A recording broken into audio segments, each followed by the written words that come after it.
It is said that the ether is the ever-present field that connects all things. Yes, everything is connected. Every inch of the ether consists of infinite amounts of free energy. This is the elite's greatest secret. If science were to reveal that the ether exists, it would destroy the entire foundation of mainstream Jesuit atomism and particle science. Denying the ether would be like a fish denying that it is surrounded by water. By no coincidence, ancient Vedic and Taoist traditions speak of and still utilize today this same exact ever-present energy field that goes by many names. Prana, Chi. The brilliant Wilhelm Reich called this field Orgon, and even George Lucas called it the Force in his popular Star Wars series. By no coincidence, his Lucasfilm logo features the flat Earth and dome with the opposing vortex lines within it. But that's none of my business. Many generations grew up watching Star Wars and fantasizing about how cool it would be to have the Jedi powers of the Force. But as we're about to see, we all do have that power dormant within us, or rather both all around us and within us, and instantly accessible through intense mind and physical training.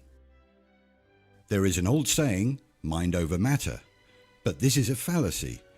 It should rather be, mind is what matters, because matter is not atomic particles, and thought and mind come from the exact same energy source that everything physical comes from.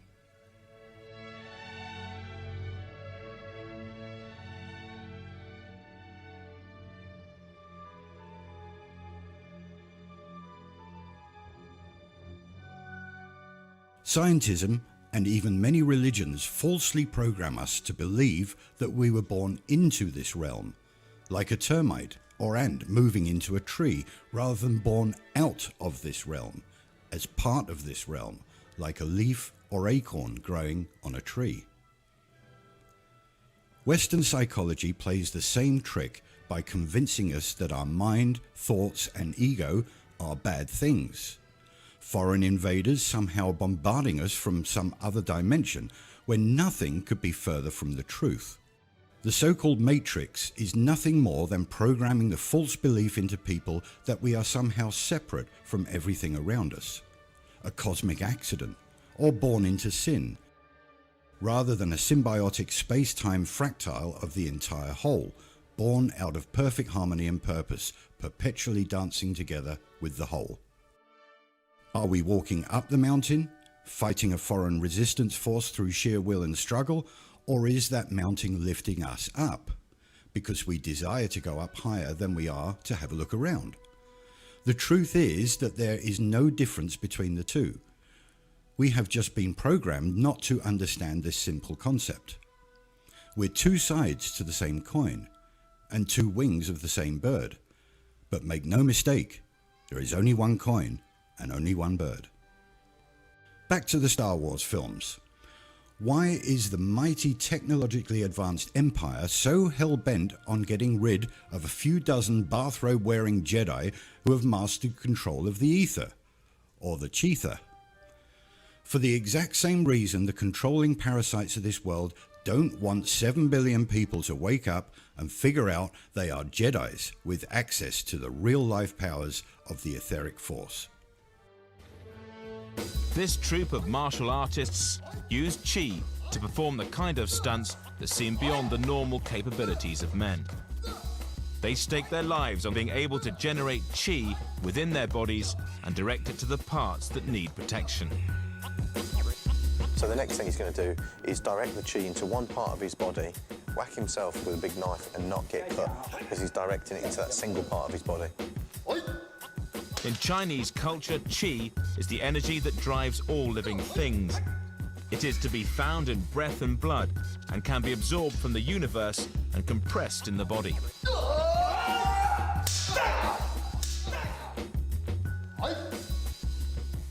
Afterwards, he turned his back, because what he's doing is he's getting rid of that excessive chi in that one place, because if you leave it there, it's no good for you.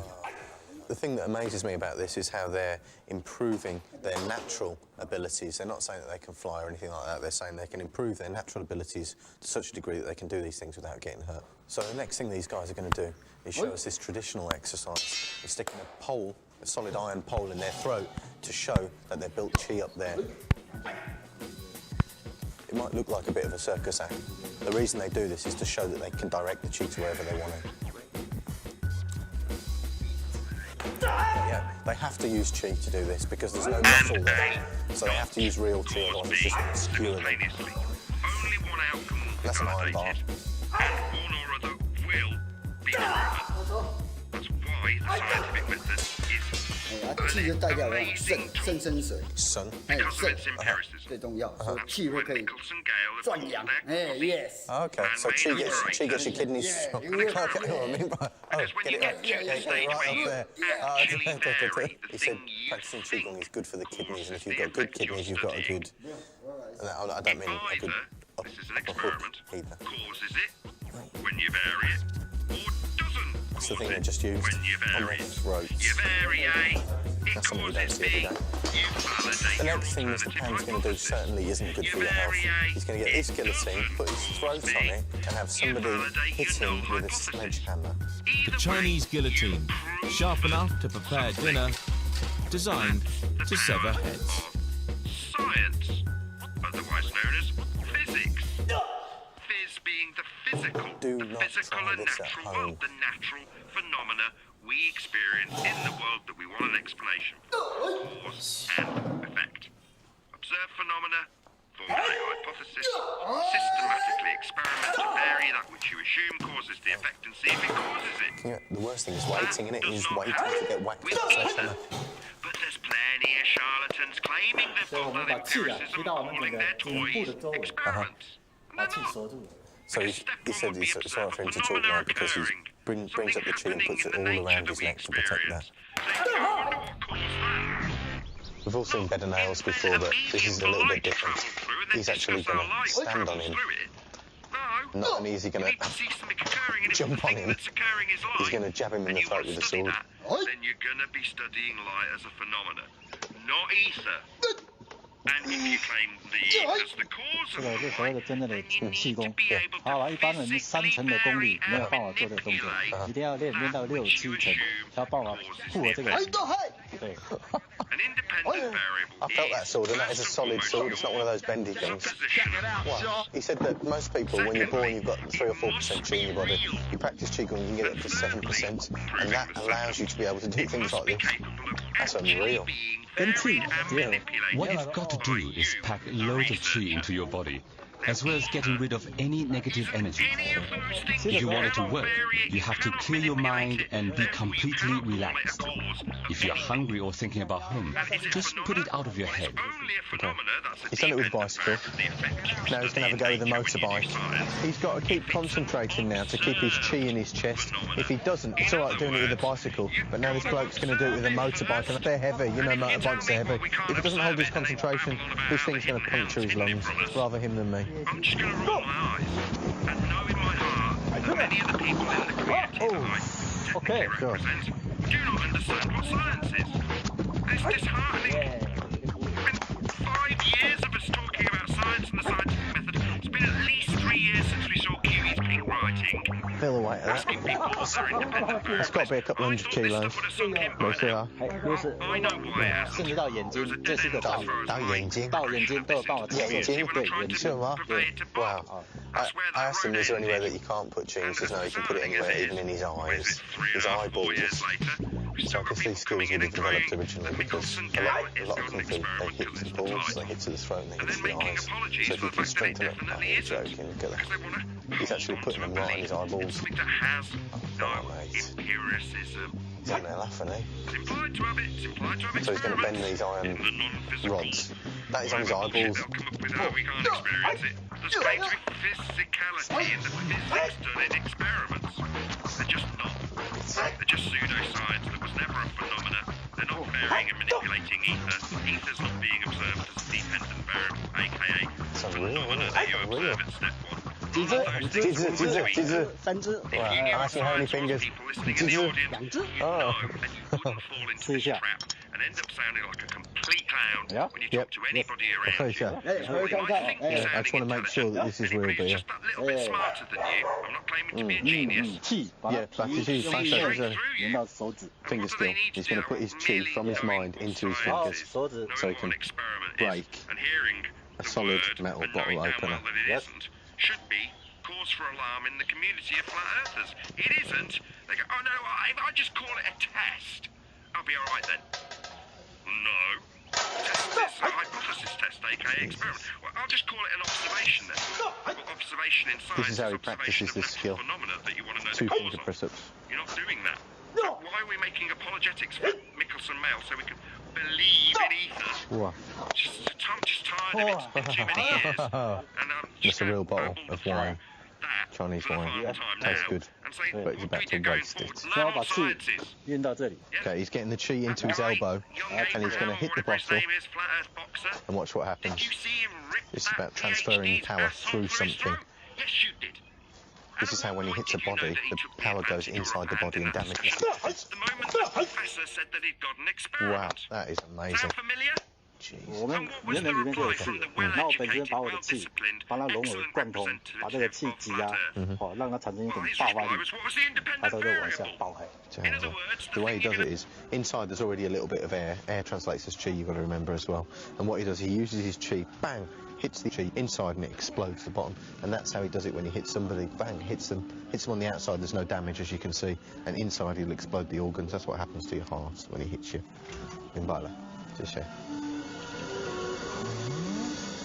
That was hard Qigong. Now you're going to see Qigong, lightness skill. This skill is so rare that most people don't even think it exists.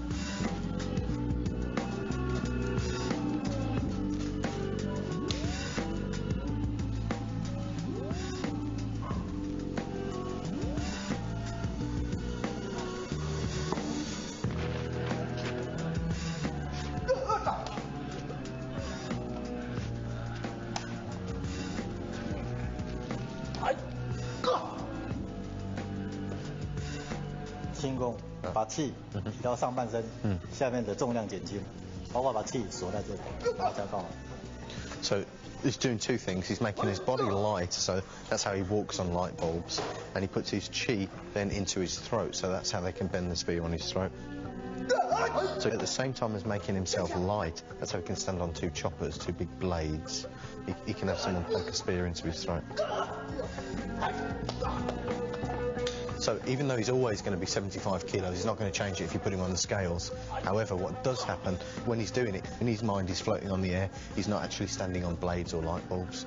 If I was to try that, they'd just smash to pieces, wouldn't they? 好，那我现在介绍你我们气功里面最高难度的一种表演。好的。好，那开始。 Okay. He's going to show us now the most difficult and most dangerous Qigong demonstration.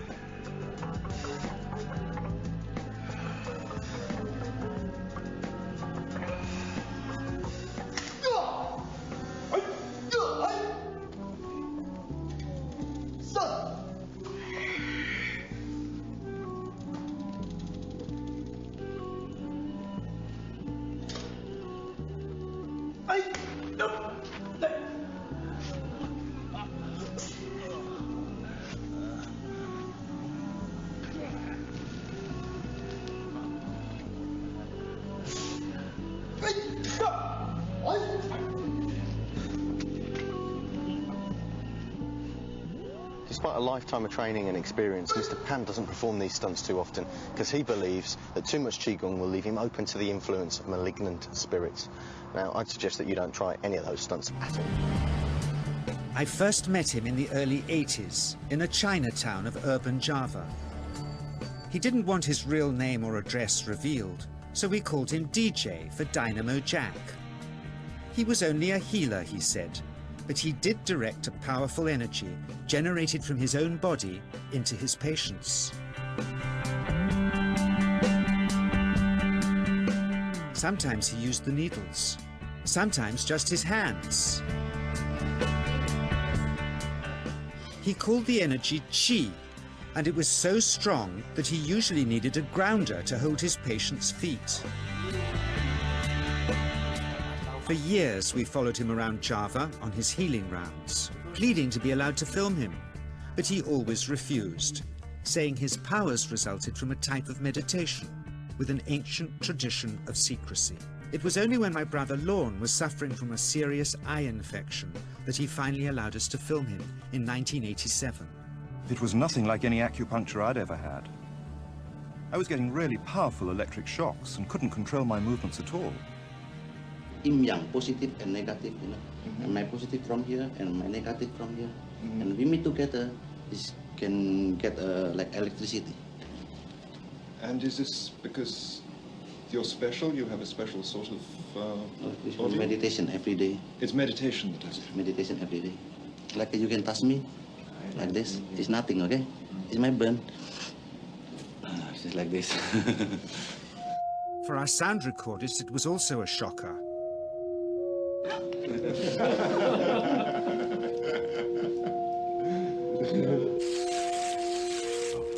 He then took our newspaper outside and showed us how qi can also be used to set things on fire.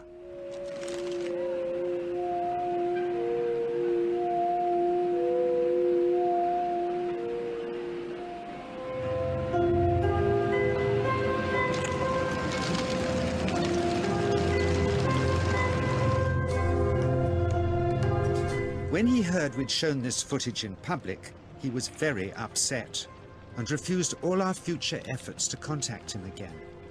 As the years passed, we sadly resigned ourselves to never seeing him again. My brother Lorne never did, for by 1997 he was already dead, when I again found myself with DJ, now treating me for an eye problem. But it wasn't this that brought me back. He had tracked me down out of the blue and invited me to tell me a story. He'd just returned from 2 years on a deep meditational journey, alone in the heart of Borneo. Amongst his revelations, he had seen, he said, how history was moving on into great change, and the old wisdom was vanishing. So he'd called me back to film just enough of him to remind us that we all have undreamed of powers sleeping within us, and that there's nothing special about him except for his training in waking them.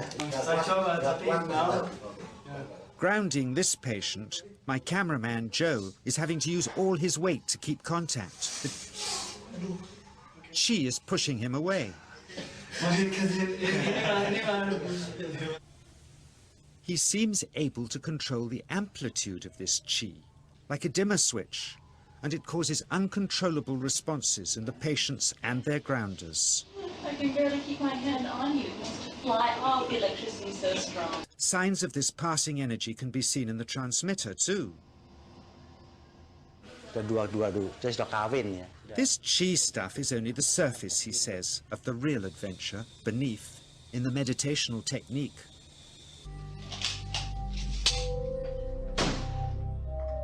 Projecting qi from the palm of the hand can also be used to resist rifle pellets, he says.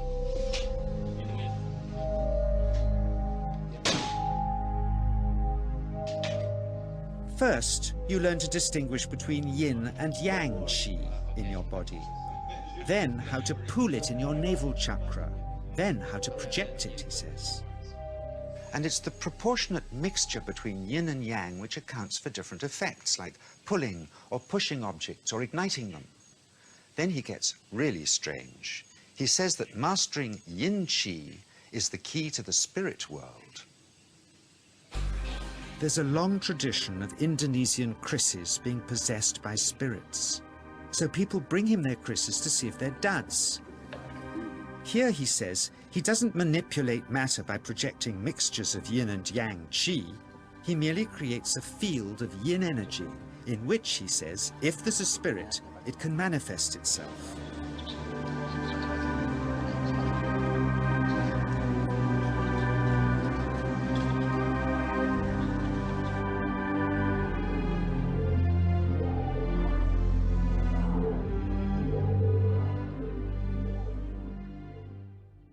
So I invited a small group of scientists back from the United States with measuring equipment to test if DJ was for real. And if so, where might this energy belong on the electromagnetic spectrum? Catherine Cook, CEO of the Mind Science Foundation in Texas. Dr. Roger Nilsson, a Swedish medic and international racing sailor. Dr. Greg Simpson, a physicist from New York's Albert Einstein University. And Andreas Polak, one of DJ's Australian students. The visitors are confident they'll uncover him as a fraud in no time. Greg is the first guinea pig, and he's uncomfortable about showing that he can feel anything at all. Dr. Roger doesn't know what to expect.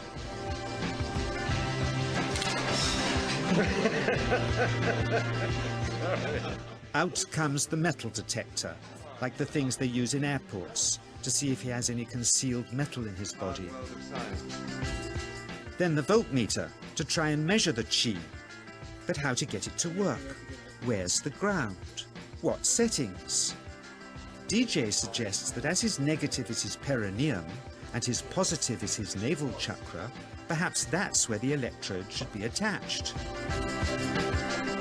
He doesn't stand on his dignity. He's eager to help, but still no readings. They're getting shocks off his arm, and now they're on the right settings, but the needle still isn't moving. DJ says it isn't electricity, it's chi. It's 1, 2, up. I feel it in my whole body. I feel it at 3, 0.3. I feel it in my legs. Shit. But suspecting there's some tricky setup on his premises they can't find, they insist we all go to a randomly chosen hotel room several miles away to see if he can light a light bulb with his fingers. It doesn't ground on the wall. So Greg holds and grounds one wire, while DJ pumps chi through the other. The bulbs are LEDs, light-emitting diodes, which ignite in different colors according to the intensity of current. Good. On, off, on. Brilliant. Oh, you're blinking.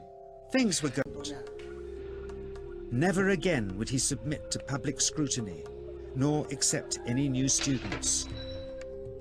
He would sink from sight and continue his healing in obscurity, as he had done since before we met him in the early 80s and had always told us was right.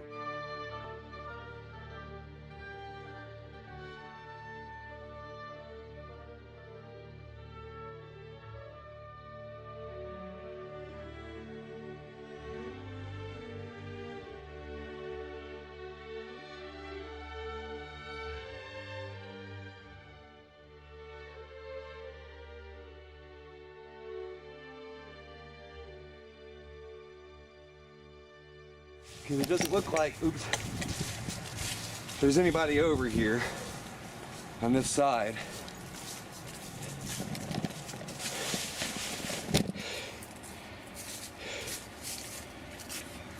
Do me a favor and walk out there real quick.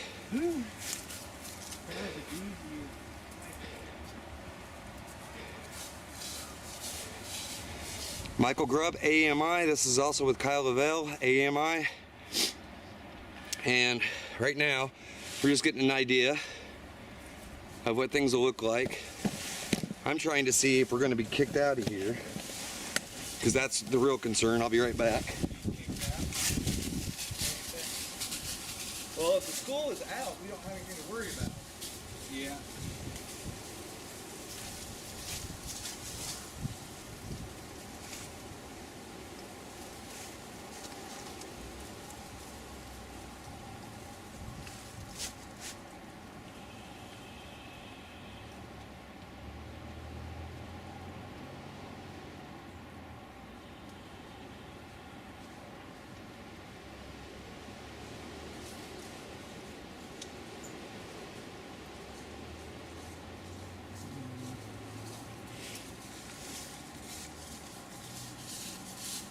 I feel like. Should we just wait? It'd probably be overall the smartest thing to do. Maybe two things kicking up over here.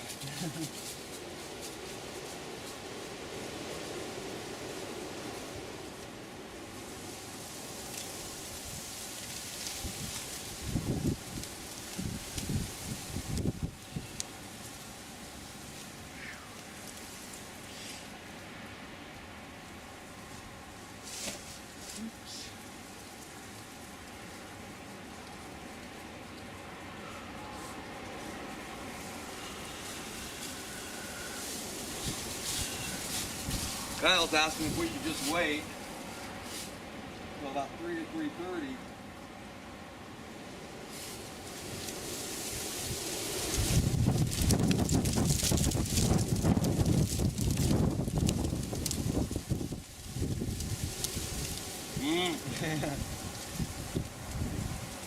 It's almost warmed the way I like it too.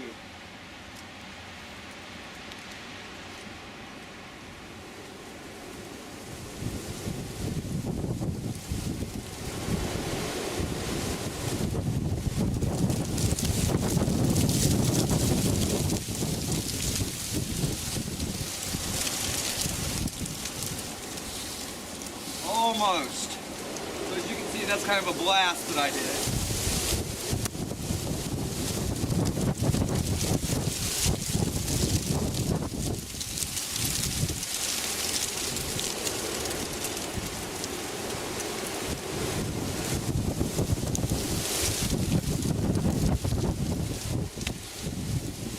So as you can see, I'm pushing out really decently. Stopping it and starting it will.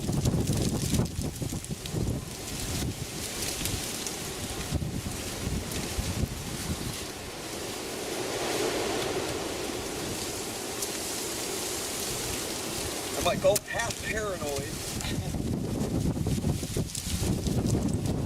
So I'm doing it kind of like right up against this spot. We could easily do it right in the center there if we wanted to. I figure this is kind of a good way of catching it, so when the blasts come in, that the only way they have is one shot down and we can catch it in a second. So it's really easy. Again, Michael Grubb from AMI. Kyle's right here. Say hello, Kyle. Hello. And so we're sitting here doing this. It's like, I think after 2:30, which is when the school should be out. I don't see any lights in here. 2:30 right now. It's 2:30 right now.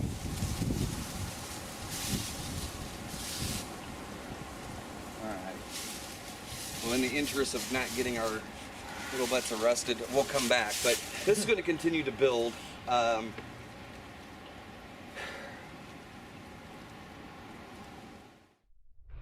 For all the people involved, let's go ahead and take a look.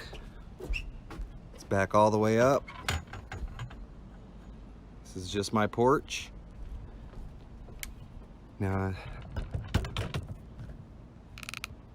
so there's nothing there that is causing that to move now other than, well, me and then the wind system that I helped to build in the process of making this video.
Thinking of this problem in my student years, I came to know the strange result of Michelson's experiment.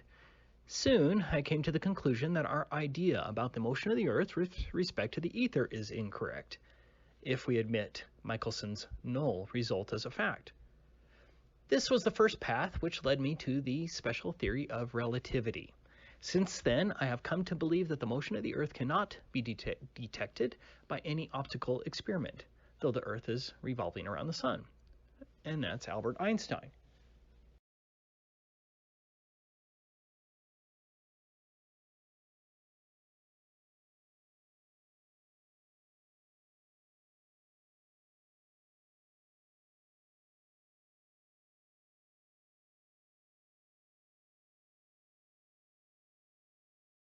That then can cause conductivity changes and all this kind of stuff. So now your signal is no longer looking at a plain mirror. It's now looking at something that's rippled, like dropping a stone into a pond of water and watching the ripples. Imagine that being your F layer. Imagine that being your F layer. The firmament. F layer. The firmament. F layer. The firmament. F layer. Now. And here we are, the granddaddy of all quantum weirdness. The infamous double slit experiment. To understand this experiment, we first need to see how particles, or little balls of matter, act. If we randomly shoot a small object, say a marble, at the screen, we see a pattern on the back wall where they went through the slit and hit. Now, if we add a second slit, we would expect to see a second band duplicated to the right. Now, let's look at waves. The waves hit the slit and radiate out, striking the back wall with the most intensity directly in line with the slit. The line of brightness on the back screen shows that intensity. This is similar to the line the marbles make. But when we add the second slit, something different happens. If the top of one wave meets the bottom of another wave, they cancel each other out. So now there is an interference pattern on the back wall. Places where the two tops meet are the highest intensity, the bright lines, and where they cancel, there is nothing.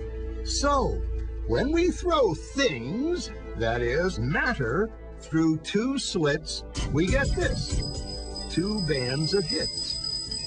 And with waves, we get an interference pattern of many bands. Good so far. Now, let's go quantum.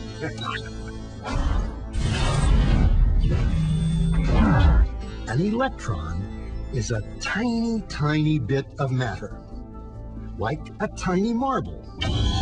Let's fire a stream through one slit. It behaves just like the marble, a single band. So, if we shoot these tiny bits through two slits, we should get, like the marbles, two bands. What? An interference pattern. We fired electrons, tiny bits of matter through. But we get a pattern like waves, not like little marbles. How? How could pieces of matter create an interference pattern like a wave? It doesn't make sense. But physicists are clever. They thought, maybe those little balls are bouncing off each other and creating that pattern. So, they decide to shoot electrons through one at a time. There is no way they could interfere with each other. But after an hour of this, the same interference pattern is seen to emerge. The conclusion is inescapable. The single electron leaves as a particle, becomes a wave of potentials, goes through both slits, and interferes with itself to hit the wall like a particle. But mathematically, it's even stranger. It goes through both slits, and it goes through neither. And it goes through just one, and it goes through just the other. All of these possibilities are in superposition with each other. But physicists were completely baffled by this. So they decided to peek and see which slit it actually goes through. They put a measuring device by one slit to see which one it went through and let it fly. But the quantum world is far more mysterious than they could have imagined. When they observed, the electron went back to behaving like a little marble. It produced a pattern of 2 bands, not an interference pattern of many. The very act of measuring or observing which slit it went through meant it only went through one, not both. The electron decided to act differently, as though it was aware it was being watched. And it was here that physicists stepped forever into the strange netherworld of quantum events. What is matter? Marbles or waves? And waves of what? And what does an observer have to do with any of this? The observer collapsed the wave function simply by observing.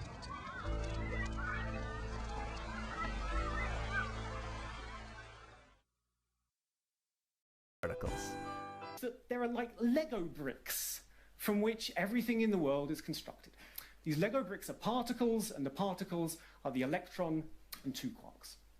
It's a very nice picture. It's a very comforting picture. It's the picture we teach kids at school. It's the picture we even teach our students in undergraduate university. And there's a problem with it. The problem is it's a lie. It's a lie. This is Houston. Say again, please. The problem is, it's a lie. It's a lie.